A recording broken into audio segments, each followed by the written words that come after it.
Welcome to I Drink Your Podcast, where we drink and talk about movies from 2007. The fourth dimension will collapse upon itself, you stupid bitch. Shut up, I'm a man and I know what's good for me. Bountiful penis. Amen. Boy, my ass is sore. You can get pink eye from farting in a pillow? Yeah, but you gotta be bare-assed. I'm gonna invent a toothbrush for your butthole. It does the trick. Paddington Bear. He's a homewrecker? Yeah, he wrecks homes. You are a murderer of love. I drink your podcast. I drink it up. Welcome to another bonus episode of I Drink Your Podcast. Today, we are going with our first ever non-explicit episode. And you'll find out why in a second, but welcome to Emily. Hello, everyone. I'm here. Yeah, and we are joined today by my beautiful daughter, Ellie. Ellie, say hi. Hi.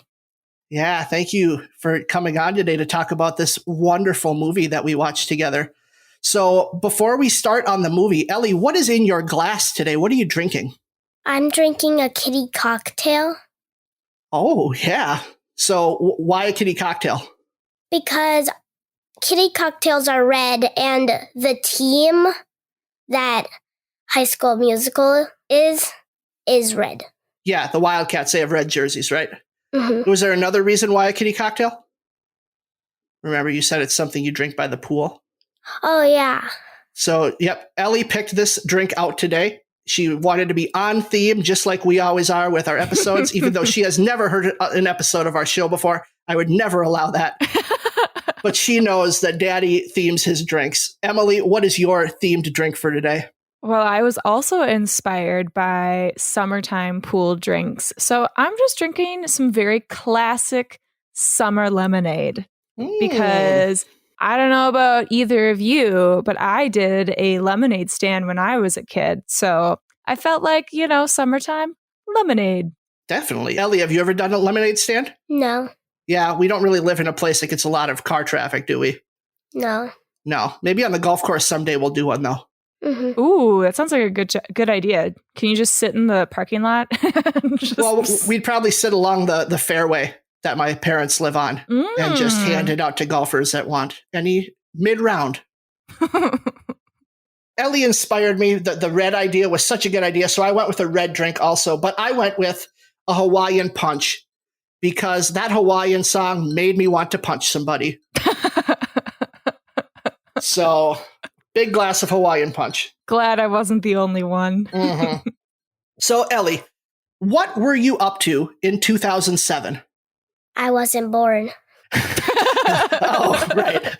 Yeah, you were born. Yeah, because you're only 9 years old. So, yeah, you weren't up to anything in 2007. So, I guess. Weren't even thought about. No, you weren't even a twinkle in my eye at that point.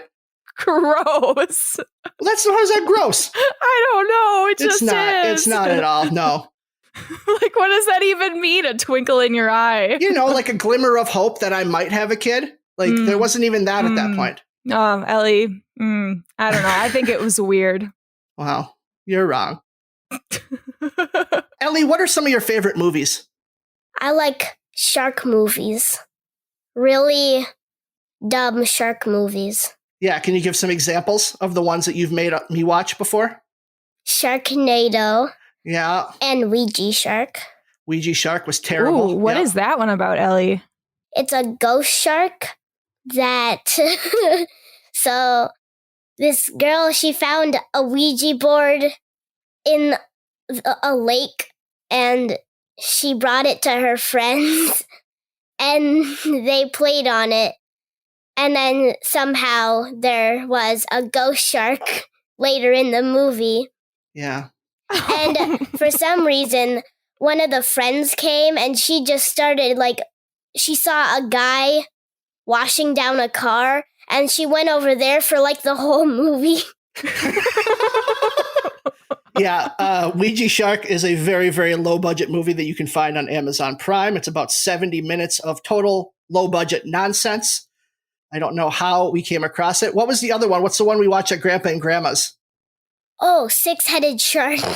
Six-headed shark attack. Six-headed shark attack. How do they even have 6 heads on a shark? Do they all like operate separately and like do their own thing somehow? Yeah. So 4 of the sharks, they are the legs, so it can walk on land. What? Yeah. How do they determine which ones are the stuck to like making it walk on their heads? Like, you know, did they have to like decide as a group, well, it's your turn to walk on land this time?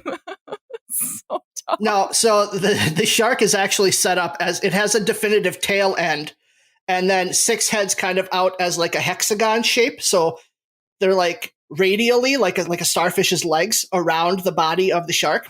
So the 2 side heads on each side act as the legs, while the 2 front heads are the heads. Oh my gosh. Well, Ellie, I'm glad that you have a similar taste in bad movies as your dad. No, hers is even beyond mine. Like that's, I can barely handle these movies, but she loves them, so I watch them. Ellie, what was the last movie you saw in theaters? Cruella. Cruella. What did you think of Cruella? I think it was a 10 out of 10. Wow. Why? Well, all the outfits, they were really cool. And there are a lot of, like, turns. Yeah, like twists. Yeah. And things that made you go like, Yeah. Her little mind was blown by a twist near the end of the movie. Well, way to spoil the entire movie, Ellie and Ben. We didn't said the twist. We just said there is a twist. That's not a spoil. That's a big spoil. Although Disney does like their twists.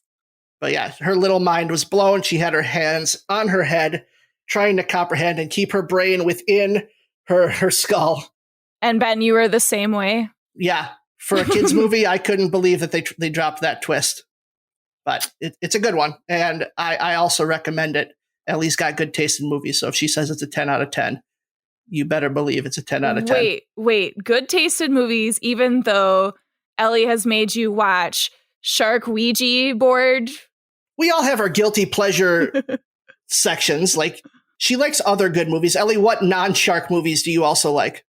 I like Diary of a Wimpy Kid. Yeah, those are good ones. And you read those books too. Mm-hmm. Because you like reading, don't you? Sorta. Sorta? What do you mean, sorta? I don't read all the time. Well, no. You're not one of those kids. Oh, shut up. You're not I was Emily. one of those. I still read all the time. Get out of here. But you like some other series. Like, you really like the Goosebumps series. Mm-hmm. And the Smile series, right? So you've got other books that you read regularly. Mm-hmm. You read the appropriate amount for a 4th grader. Because both of your parents are teachers, and that's the way it has to be. I'm sorry, Ellie. Both my parents were teachers too. It's not fun. Okay, so let's start talking about High School Musical 2. High School Musical 2 stars Zac Efron, Vanessa Hudgens, Ashley Tisdale, Lucas Grabeel, and Corbin Bleu, and it was directed by Kenny Ortega. So a little background about this film. This is a direct-to-Disney Channel sequel to High School Musical, which came out in 2006. And at the time, it was the most commercially successful Disney Channel original movie, or DCOM, ever produced, meaning High School Musical, the first one was.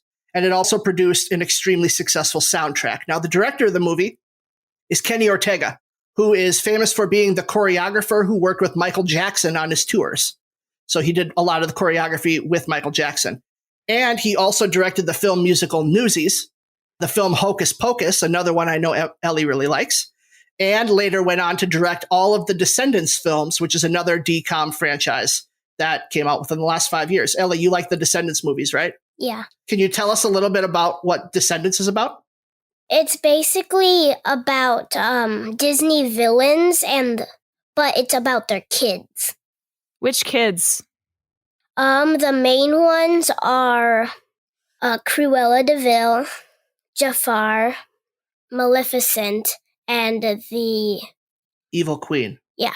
So those 4 villains have children, and the children are pushed to like a villain island where all of the villains of the Disney universe live. And The good side of the water, they decide that they're going to integrate their school with the bad kids, the villain kids. So they're going to give them the opportunity to come to the good school and experience a life that they've never had before. This sounds a lot like Zombies. Another DCOM franchise, a very good one. Ellie, what do you like more, Zombies or Descendants? I think I like Zombies better. Yeah, me too. But this sequel does build on the world that was built in the first High School Musical, which so happened to be a play that Emily, a former guest of ours, Lebo, and I put on at our school. So, Emily, can you explain the plot of High School Musical? I probably can. It's been 4 years since I've had to think about it. It's a super convoluted plot, too. So it's not that convoluted. That's a joke, right? Because we've got Gabriella, the new kid, shows up, and Troy's the superstar basketball player, and Gabriella's like super artsy. And she and Troy start singing together, even though Troy's like, I'm basketball, I can't sing. Oh, this is terrible. And then there's this other evil character, Sharpay, and her brother that are trying to do all sorts of sabotage and trying to break them up or something. I don't remember what happens in the end, but essentially everything works out and we're all in this together. Clap. That's correct, yeah. So yeah, they're putting on a play within the play, and that's kind of what the story is about. And the movie is nearly identical to the stage version. There's very little that's different, except for maybe a few additional songs are in the stage version. The main difference between this second movie, though, and the first one is that in this one, Zac Efron was allowed to sing his own parts, which was not the case in the first movie because they had another singer dubbed in with Efron lip syncing to it. And he was like, I'm doing Hairspray. I better be able to sing. Well, I think he could always sing. I don't know why they did that. Like maybe his voice was in the middle of changing and they couldn't keep him without squeaking. That's probably it. Yeah, so let's talk about the quick DVD synopsis of High School Musical 2. The East High Wildcats are gearing up for big fun as they land the coolest summer jobs imaginable. Troy, Gabriella, Chad, and Taylor have scored sweet gigs at the Lava Springs Country Club, owned by Sharpay and Ryan's family. Sharpay's first rule of business? Get Troy. As Troy experiences a life of privilege he's never known, will he give up the Wildcats and Gabriella to rise to the top? Wow, a life of privilege he's never known. Wow, 2007. Yeah, that's a quote right there from me. I don't know about that. So, right off the bat, what are some things that you liked about this movie? I liked the part where they're singing with like the fish. No! No! Get out of here, Ellie. Yeah, no. So that's the Hawaiian song I mentioned earlier, which is called Huma Huma Nuka Nuka Apua'a. So, Ellie, why did you like that song? Because Emily and I didn't. So convince us it was good. I liked the costumes. Mm-hmm. And I liked the beat of the song. Okay. But I didn't like the lyrics. They were really weird. Yeah, it was weird because they kind of staged it on a stage. Like she's performing to try to convince Troy to do this song with her in the talent show, which is kind of the big culminating event of the movie, is that they want to all perform at this talent show, and that's what they're battling over the whole time. Emily, why did the song not work for you? I hate Sharpay in general. Oh. I know that she's supposed to be kind of a hated character throughout everything, but I really hate her, and I don't really understand the whole I'm famous and popular at school, but then when she's at her country club, all of the Wildcats actually hate her and don't like her. It's just really bizarre so to me. Therefore, who is she popular with at school if it's not everyone who goes to school with her? I know. Yeah. And so, like, the whole Sharpay, anything with Sharpay, I just kind of hated. And so that really bothered me. Yes, I don't like Fabulous. Sorry, Ben. Oh, wrong. You're wrong. You're wrong. But also, my 2021 brain is going, some of this Hawaiian culture feels a little awkward at this point in our life, even though they probably didn't mean it in an appropriation kind of way, but it can come across that way. So I don't know. Yeah, I struggle with appropriation like this in that I struggle to see whether it is appropriation or not, because she's performing it on the stage. She's not appropriating it for herself. It's a performance. It's not like she's adopting the Hawaiian culture and trying to pass it off as her own, which is kind of what cultural appropriation really is. So I don't know. I always struggle with that. Like, what kind of performing license do you have as a performer to do these songs? Like, can I sing a song that is normally sung by a Black person on stage? Right. However, I think they really embraced a lot of the Hawaiian culture to the point where it could be seen as cultural appropriation, because all I could think is thinking about actors and actresses that are white that have played people of color on stage when I'm talking about movies specifically. So for me, I was like, oh, this could be construed in a way that's probably not great. But in general, I did just hate the song. I didn't think the music was very fun. I hated the 3 minions that Sharpay has. I really, really hated them. And the only person that I felt did a good job in the whole production was Ryan. Yeah, Ryan, that kid steals a lot of the scenes he's in. I think he's phenomenal in this movie. I love that the side characters that kind of sing it back up for Sharpay are called the Sharpettes. Are they really? Yep, I love that. I think that's really funny. Ellie, do you think that's funny? Sorta. What do you mean, sorta? What do you find funny? What was something funny you saw in this movie? I can't really think of anything right now. Well, I know there was some stuff that you had a problem with. Do you want to talk about the things you had a problem with in this movie? Yes. Were there a lot? So, my first one is when they started singing by the piano and he started laying on the words. Yeah. And they started to sing the words. And how are they supposed to know the words when they don't know the song and he's laying on the lyrics? Yes. So during You Are the Music and Me, Troy and Gabriella get brought into this piano room where Kelsey, who's the composer of the group, has this song that she's written. Right. And she's like, here, learn this song. Yeah. And so instead of, taking a day or two to learn it, they decide to sing it right away, having spent maybe 15 seconds skimming it. And then Ellie's big problem is that in the middle of the song, a song that they've never heard before, he's literally laying on the sheet music and on the lyrics, like unable to even tell what the next turn of the song is going to be. That's not how sight reading works. I agree, Ellie. I think it just took me right out of the movie. Yeah. And it bothered me that they were like, oh, suspension of disbelief. Try to believe this. Yeah, another suspension of disbelief comes in the song I Don't Dance. Ellie, what is your problem with the song I Don't Dance? Well, they aren't really playing the baseball game. And they're just swinging around a bat without doing anything. Oh, that song. I was like, which song are you talking about? I Don't Dance is the one that's set on the baseball field. And they picked perhaps the least dancey sport to try to incorporate dance into. Of all the sports that have choreography type moves, baseball is the one where you're literally standing in one place for 95% of the game. So I don't know why they picked that. Well, they couldn't have done basketball because that's already been done before. Yeah. What other summertime sport would they do? Water polo? Soccer? Synchronized swimming? I don't know about that one. Beach volleyball? Beach volleyball would have made the most sense to me. What about you, Ellie? Which sport should they have done? I think beach volleyball is good. Yeah. Now we're going to take all of our notes from Ellie to send on to the directors. Be like, y'all need to change this. Yes, absolutely.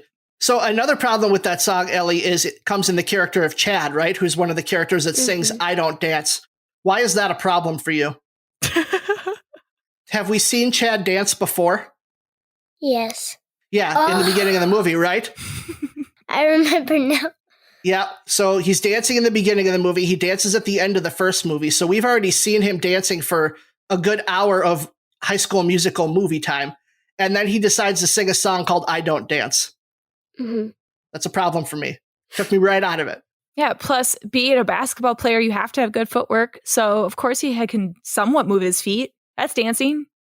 Right. And the sad part is Corbin Bleu is probably the best dancer they have. So I just don't understand that move of trying to pigeonhole him as the character who can't dance. I think it's silly. Although what I did like about that song, I do like Ryan in general. I think he's a really fun character, especially in this movie. He gets his own little spotlight. He's not shoved to the side by Sharpay all the time. And I think their little bonding is really cute. So I was like rooting for Ryan, going like, yeah, you sing, you dance, you show them up. Ellie, was there another song in this movie that you liked? Yes. The song where he's singing in the golf field. Yes. Bet on it. Yeah. That's my favorite song too. So I have to tell you about this. My little sister was over and I had to show her this song because I needed to show how ridiculous it is. Like, not in a bad way. It is ridiculous, but Zac Efron goes above and beyond to commit to this ridiculous character of these high school passionate emotions. And my sister and I are sitting on the couch just dying laughing because of some of the intense choreography as he's going through and when he splashes his face in the water. Oh, man. So good. Yeah. Ellie, what were you doing when this song came on? I was dancing. Yeah, you were trying to copy the moves that he was doing in the living room as he was doing them. Was it successful? I'd say I was. I think you were too. Yeah, you were pretty on point. And then we'd watched it a couple more times off of YouTube so that she could perfect the moves a little more. I love it. Zac Efron in this whole movie, he really sells it. Mm-hmm. And he really knows and understands kind of the campiness of it and plays into that very well. Whereas I think Vanessa Hudgens kind of takes it a little too seriously. I think so too. Yeah, I felt like Zac Efron generally was the heartbeat of this movie. I didn't like the movie overall, but I had a fun time. And it was because of Zac Efron and probably Ryan a little bit too. But Zac Efron was consistently trying to bring that team together, even if like his character wasn't. You could see the actors and everyone was just like in support and working together because of him. Yeah, the scene you can definitely tell the most where that's happening is Work This Out, where he's in the kitchen kind of leading them through the dance and song. You can really tell how much of a linchpin Zac Efron is for this movie and how important just a good performance out of him is to make this thing even tolerable. Mm-hmm. Ellie, did you like that song? Mm-hmm. My favorite part of the movie, though, with Troy is You Are the Music in Me, the version he does with Sharpay on stage, where she's kind of changed the tempo and the keys. And there's like wind machines. And you can just see on Zac Efron's face, even as he's singing, like he just feels so uncomfortable, but he's hitting all the notes and he's on point. And it's just a truly great performance from him in that song. Yes, I completely agree. I think that is actually one of my favorite scenes because it's really highlighting how dumb Sharpay's character is, just ridiculous and over the top and extra. But Zac Efron is constantly being Troy Bolton throughout this, and he really dedicates to it. And I loved his reactions. I loved how intense some of the fireworks were and just like wind machines, that he was just going along with it, but hated every second of it as Troy. It was so great. Mm-hmm. There's a couple other songs in this movie that I want to call out. Emily, I know you had issues with the beginning of this movie and the song that takes place in the school. Hate it. I hate it. I hate it. Where are all the teachers? Where the hell are the teachers? There's one teacher and I don't remember what happens, but someone kisses her and I'm like, oh my God, sexual assault. Like, this is not okay. But then the whole school starts dancing. Mm-hmm. And that was the first time I was like, Chad, you do know how to dance. You were dancing that whole time. Yep. And there were aspects of the choreography that I did like, but it didn't seem cohesive in any way, shape, or form. And that kind of made me feel like every single song was a music video. They were trying to push boundaries of putting different moves together that seemed to not have any cohesive storytelling even, or a theme, or it felt really unstructured, even though it was very, very well executed and choreographed. I just didn't feel like the moves themselves. It's like something that I would have thrown together like, let's do this now. Let's punch up into the air. Let's kick this direction. Ellie, what did you think of the dancing in the movie? It was really big. Can you talk about what you mean by big? Like, they were dancing everywhere. They were, like, throwing their hands up. Yeah. And kicking everywhere. There was a lot of movement. It was definitely a lot of big movements that they were using to make it feel a lot more energetic. I think that's something you have to do with child dancers, is you have to make it look big. Otherwise, the subtleties don't work as well. One thing I will say about Ortega, though, is he knows how to shoot these dance scenes. Oh, definitely. They are shot beautifully. And that's something that you can't always say about musicals. Cough. Greatest Showman. Cough. Ellie, did you like Greatest Showman? Mm-hmm. Yeah. I don't know about that one, but okay. Well, the other song I want to talk about comes at the end, and it's Every Day. Is that the song that Troy and Gabriella sing at the end together? It is. It's the one that they sing at the talent show. Okay. I have problems with this one. The very beginning of the song, and this is the one thing I want to point out, is that the very beginning of the song is the chord progression for Can You Feel the Love Tonight? And every time I hear this song, I think of Can You Feel the Love Tonight? And it bothers me and takes me right out of the movie. Dun, dun, dun. That one? Yes, that one. Yep. I heard it too.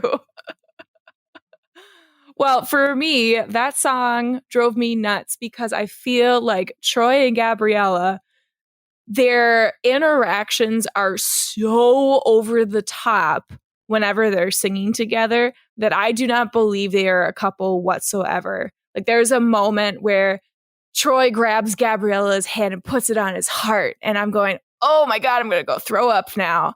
And they're constantly looking at each other. They're not, turned out to the audience to perform. So I'm really bothered by that. And then there's a whole part where everyone comes on stage and they do a dumb circle. It's like, really? You want to show everyone your butts? You're performing. Come on. Yeah, the circle really bothered me as someone who's done stage productions before. It's like, what are you showing the audience right now? Who's already below you? It's not like you're in like a stadium seating. Like, they're literally just sitting on the ground below the stage. They're not going to see anything. Ellie, so Troy and Gabriella's relationship, being a fourth grader, first of all, what is kind of your feeling about relationships at this point? It's disgusting. It's disgusting. Yeah, that's a good girl. Just relationships or Troy and Gabriella's relationship, or both? Both. Okay. So what is it about relationships that bothers you? Kissing. Kissing? Kissing is gross to you? Why does that gross you out? Because it just feels weird. It feels weird? How do you know that? No, I mean, it feels weird to watch them kiss. Oh, I got you. Okay. Good. Yeah, it does. Do they kiss in this movie? They do. They tease it many times over. And that's the only thing that I knew about this movie going into it. All of my friends made me watch the first High School Musical back years ago when I was probably in middle school when it came out. Mm-hmm. But then I never wanted to watch any of the other ones. And all my friends were like, they kissed in the second one. And that's all I heard for a while. The song Gotta Go My Own Way, the one that Gabby sings as she's leaving, I don't know. The rift between them felt very fabricated for a movie. Like, it didn't feel authentic to the characters. Like, okay, why aren't you happy for him for pursuing opportunities that are available to him? Like, I understand it's coming at the expense of others, but like, you got to put yourself first sometimes. I wish you would have sung a song about that. True. I don't have the same issue with the song. My thing is, as an audience member watching Sharpay's guy, I don't remember his name, the club manager was under her orders causing all of these rifts and getting Gabriella in trouble and distancing Troy. So me as an audience member, I was like, what the hell? Are you that stupid, Gabriella? How have you not noticed like all this manipulation? And so when she's like, I gotta leave, I'm gonna sing a sad song and walk away. You know, I was just sitting there rolling my eyes. Yeah, I agree. Ellie, I got a question for you. Okay. Did you have a favorite line from this movie? No, not really. Emily, did you have a favorite line? There probably was, but I watched this movie like 2 weeks ago and I did not want to go back and rewatch it. Fair. I'm so sorry. No, it's okay. I can't remember anything specific for a line either. Like that's kind of what I wanted to bring up is that like this movie just kind of washes over you. Mm-hmm. It's a lot of colors and it's a lot of dancing and spectacle, but there's very little meat on the bones for this movie. The dialogue is crap. You can tell that they definitely were just building around songs, and anything that wasn't a song was an afterthought. Mm-hmm.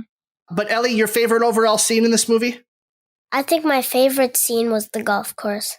Golf course. Yep. Emily? Definitely the Sharpay singing with Troy, kind of the end of the movie when they're doing their dress rehearsal, because that whole scene was just so fun. Yeah. Ben? I think it's probably the Sharpay and Troy scene that you just talked about, Emily. I do really love that scene. Although you can't beat the reflection singing back to him in the lake. Like that shot is just so funny to me. And how serious he looks, like the reflection looks, like how he's so emotive with like his face as he's singing the part. It's goofiness. And I love that goofiness. So, Ellie, is this a movie you would recommend to your friends? No. No? Why not? It's not very good. What movie would you recommend to them instead? Zombies or Descendants? Yeah, Zombies 1. Zombies 2. What? I think it's way better. Why? I like the werewolves more than the zombies. I'll have to go back and watch Zombies 2 again then, because I don't think you can beat the first Zombies. I told Emily to watch the first Zombies because I thought it was so good. And I did enjoy it a lot more than High School Musical too. Well, and we wouldn't have Zombies without High School Musical, though. That is true. Descendants. You know, I will say, like, the whole High School Musical train has opened up so many different opportunities for Disney musicals. I do think that it's really valuable for a lot of younger audiences to get involved in theater in an easy, accessible way. Yes. If this can inspire kids to be in theater and in musicals, like, I don't care how bad of a movie it is, if it does that, like, I'm all for it. But this was not my first Disney Channel original movie. Emily, do you have any experience with any other DCOMs, like from before this time? You know, I don't think I've seen a single one. We did not have TV when it came to like anything. We did not watch any television except when we went up north to my grandma's house and she had cable. And so I do remember sometimes watching Cartoon Network, and very rarely did we watch Disney. But I literally do not remember any sort of Disney original movies. I do remember seeing previews for them, but I never ever watched any. Ellie, you have some experience with other Disney Channel original movies, right? What are some of the ones you like that aren't the musical ones? I liked, I can't remember what it's called. What's it about? It's about like magic. Upside Down Magic? Oh, yeah, that. Yep, that's a recent one. And then you're a big fan of the Halloween Town movies, I know, because you love Halloween. Oh, yeah. Yeah, those are Disney Channel movies from when I was in middle school / high school. So yeah, those are good ones. I also remember they made a lot of sports themed movies around this time. So Brink, Motocrossed. I don't even Johnny know. Tsunami. Okay, I have heard of Johnny Tsunami. The only reason I've heard of that is because of Corbin and his brother. They talked about Johnny Tsunami. And then also there was like a lava girl or boy or something. Well, Shark Boy and Lava Girl was not Disney Channel. Oh, it's not Disney Channel. Okay, so never mind. Johnny Tsunami is the one that I've heard of. There's quite a few ones that are, decent. None of these movies are ones where it's like, go out and watch these movies. But, if you did grow up watching them, like, they're still fun little nostalgia pieces that are fun to revisit. Nice. I may have to give some of them a shot just to get the experience. Well, that has been High School Musical 2. Emily, Ellie, do you guys have anything else you want to add? I feel bad that I hated Zac Efron so much because of High School Musical 1. And I feel really bad because I think he's become such an incredible person and actor and just like really owns who he is. So I'm sorry, Zac Efron, if you ever listen to this, you're pretty great. You didn't deserve my trash talk. I remembered something that I thought was really weird. Like in a lot of movies, on the last day of school, they grab their papers and throw them in the air. Yeah, during what time is it they do that as the bell rings to let them out for summer? Mm-hmm. Now, does that not happen at your elementary school? No. Okay. Emily, when you were in middle school and high school, do you remember that happening on your last day of school? It never happened. I will say it happened. Every year? Nearly every year, where the teachers would actually empty their recycling bins the day before the last day of school so that there were not additional papers for students to grab and throw. Oh my goodness. That is the stupidest thing I've ever heard of. I'm glad that that's not a thing anymore, Ellie, that your school doesn't do that, and don't bring it back. I know you would never do that, but like don't mention to the worst kid in your class about this idea. Like, don't plant that seed in his head, okay? Hey, you should go watch High School Musical 2. No, don't do that to him. He doesn't deserve it, no matter how bad he is. Why is it a he? Because that's what I picked. Okay. I just was curious if all he's are the worst kid in the class. No, because Ellie's told me that the worst kid in her class is a boy. Oh, okay. Yeah. Okay. Got right, it. Ellie? Yeah. I'm not wrong. Yeah. Maybe she's lying. Maybe it's her. I really doubt that. Ellie, you can tell me. Is it you? Is it you? Are you the worst kid in the class? It's okay. I wasn't either. Shocking. Okay, well, Ellie, thank you so much for being on with us today. You're welcome. Yes, we loved having you as our guest. Do you want to promote anything? What do you mean? Like, is there anything you want people to like go out and do or watch, or something that you're like, yeah, I'm a big fan of this and I think other people should be too? I like a movie called Magic Camp. Yes. So is that on Disney Plus? Mm-hmm. Okay. Magic Camp on Disney Plus. I agree with Ellie. That gets a favorable promotion from Ellie and Ben here at I Drink Your Podcast. So check that out. All right. Emily, thanks for joining us today. Of course. And thank you to our listeners. Thanks for checking in today with us and giving this bonus episode a try. Again, not explicit. So you can share this with your children now. Oh, yay! Yay! They'll love to talk about cultural appropriation. You're welcome. So thanks again. Subscribe, rate, share with a friend or two, and be sure to check in with our regularly scheduled programming. And thank you for your time. Have a good day. Bye, everyone. Bye. Bye.